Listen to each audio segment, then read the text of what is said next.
Posse. Declaração de líder, presidente. Declaração de líder para a bancada do PT.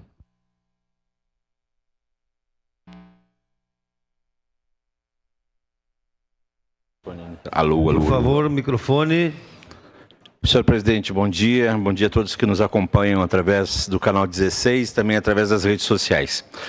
Olha, não me surpreende que ontem 7 da manhã, um grupo de servidores do InSaúde que estavam de plantão saíam do InSaúde, o outro do grupo entrava no InSaúde e houve uma paralisação dos servidores. Houve uma paralisação dos servidores do InSaúde em função do retroativo do piso dos técnicos de enfermagens. Essa paralisação ela não prejudicou muito o atendimento aí, mas traz novamente à tona a questão dessa empresa estar ocupando a gestão de uma UPA tão importante como a UPA Central. Novamente a gestão do InSaúde faz confusão com recursos públicos, não consegue organizar uma folha de trabalhadores, causa problemas, enfim, novamente um problema de gestão na empresa InSaúde. E mais, os servidores querem conversar com alguém, eles não conseguem conversar com o RH da empresa que está aqui, não conseguem conversar com seus superiores que estão aqui. Então, eles têm que conversar com quem, hein? Com o diretor lá da empresa em São Paulo, tem que mandar e-mail, tem que mandar a luz de, sei lá, tem que fazer... Como eles podem conversar para resolver questões simples, como uma folha de pagamento? Nós estamos, olha, em dezembro, numa época em que as pessoas recebem seu 13º salário, alguns conseguem receber um dinheiro a mais, o custo é a mais, a compra de presentes, e vários servidores do InSaúde receberam folha de pagamento zerada, por um problema não, falta de gestão da direção do InSaúde. Então, tu vai receber teu dinheirinho do mês, tu vai receber os teus benefícios e tu não recebe nada na folha de pagamento, não tem nada na folha de pagamento. Hoje tinha manchete nos portais aí, com descontos nos salários, técnicos de enfermagem paralisam a atividade na UPA Central. Isso durou 1h30 da manhã, aí tu vê depoimentos de uma senhora de 60 anos que trabalha 35 anos dedicados à enfermagem e ela diz o seguinte, não dá mais para trabalhar nessa empresa. Essa empresa não dá mais para ficar em Caxias do Sul, é uma desorganização. Conversei com 2 servidoras hoje pela manhã por telefone e as 2 foram unânimes em dizer, é uma desorganização. A gente trabalha em 3, 4 setores. São técnicas de enfermagem em setores que deveria ter enfermagem e não tem uma enfermeira. É isso que a gente tem dito, é isso que a CPI detectou, é isso que a gente tem sugerido, é isso que a gente tem falado. InSaúde não pode mais e o quanto antes tem que sair da gestão da UPA Central. A Secretaria Municipal de Saúde, ao saber disso, tentou fazer uma mediação junto com o Conselho de Saúde, foi até a UPA Central, que é ali, né, ali perto, já pagou. A Secretaria Municipal de Saúde já pagou o que tinha que pagar em termos de retroativo e diferença do piso salarial dos técnicos de enfermagem e também de enfermeiros de outubro. Está antecipando, vai pagar o de novembro, né? Enquanto a direção dessa grande empresa de gestão que tem no seu nome gestão, a empresa de saúde, gestão, enfim, e que atua em vários estados e que tem vários problemas em vários estados, ela vai continuar aqui em Caxias do Sul, inclusive, né? Porque o contrato dela foi renovado. Bom, menos mal que após paralisação dos técnicos de enfermagem da UPA Central, eles vão receber os valores para amenizar descontos, que houve descontos em duplicidade, já havia tido descontos nos salários desses servidores, descontaram de novo, e é por isso que receberam zerados. Então a Secretaria está agilizou isso junto com o Conselho Municipal de Saúde, junto com o Sindicato de Saúde também, e essa diferença do piso será repassado até amanhã, no máximo. Até amanhã o repasse de outubro já foi repassado, e até amanhã o repasse de novembro. Então eu quero deixar aqui, se isso já foi falado, mas reforçar de que a gente não pode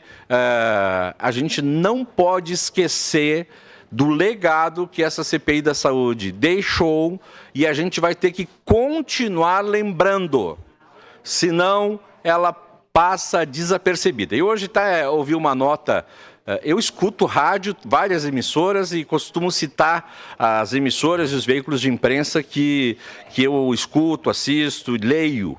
Li uma nota hoje no Jornal Pioneiro a respeito da importância do Ministério Público, daquilo que ele tem que investigar. E quero falar que o Ministério Público tem que investigar tudo, sim, mas eu quero aqui falar sobre a Fundação Universidade de Caxias do Sul. Não esqueçam da Fundação Universidade de Caxias do Sul. Eu não tenho medo. Não tenho medo de falar sobre a Universidade de Caxias do Sul, porque lá dentro parece uma confraria.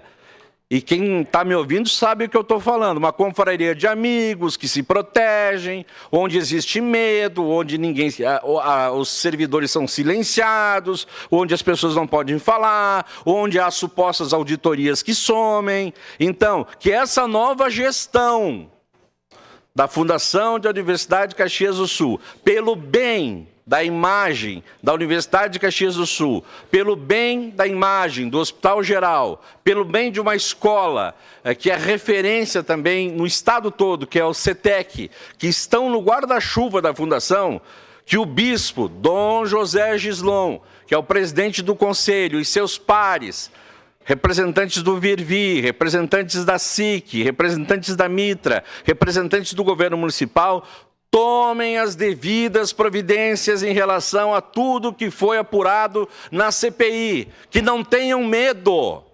Dom José Gislon, o senhor é bispo, o senhor é um cristão. O senhor sabe que Jesus Cristo enfrentou os poderosos. Enfrentou os poderosos, os doutores da lei. Não tinha medo do sistema que tinha na época. Como bispo, como religioso, mas principalmente como uma figura humana, e também como um gestor, porque é gestor, uma mitra, uma igreja, um bispo também é um gestor, assim como um papa é um gestor. Seja gestor nessa questão da FUCS, da Universidade Federal de Caxias do Sul. Seja gestor, tome as providências, porque aqui na CPI, vereador Rafael, o doutor Maurício Gravina, atual procurador-geral da UCS, disse que tinha contratado uma auditoria de uma das melhores auditorias do mundo. Uma das melhores auditorias do mundo. Para fazer uma auditoria completa, inclusive por causa de denúncias da gestão anterior. Do cidadão, aquele que faz parte da confraria, que é dono de uma empresa, que vendia material de construção para o Hospital Geral e que ele disse que era ético, normal, tranquilo. Eu vendo, mesma coisa que o D'Ambrosio, construí aqui a ala como presidente e, tem uma empresa de material de construção, pego da minha empresa, construo aqui na Câmara de Vereadores. E aqui o parecer que foi enviado após a CPI do doutor Maurício Gravina, com todo respeito a ele, chega a ser uma coisa ridícula, né? Do tipo, olha, tudo certo. Âmbito interno da mantenedora, controladoria de custo, orçamento, prestação de contas, boas práticas de instrumentos de governança, conformidade, enfim, tanto a fundação do HG, os contratos e contas são permanentemente auditados por controladorias de compras e custos, e além dos controles internos, há fiscalização simultânea pelo Tribunal de Contas e Ministério Público, enfim. Se o ex-presidente da FUCS comprou ou não comprou, isso já acontecia há muito tempo, então fica aquela versão do ex-presidente da FUCS, né? Eu só comprava da minha empresa porque fica ali pertinho da UCS, 50 metros.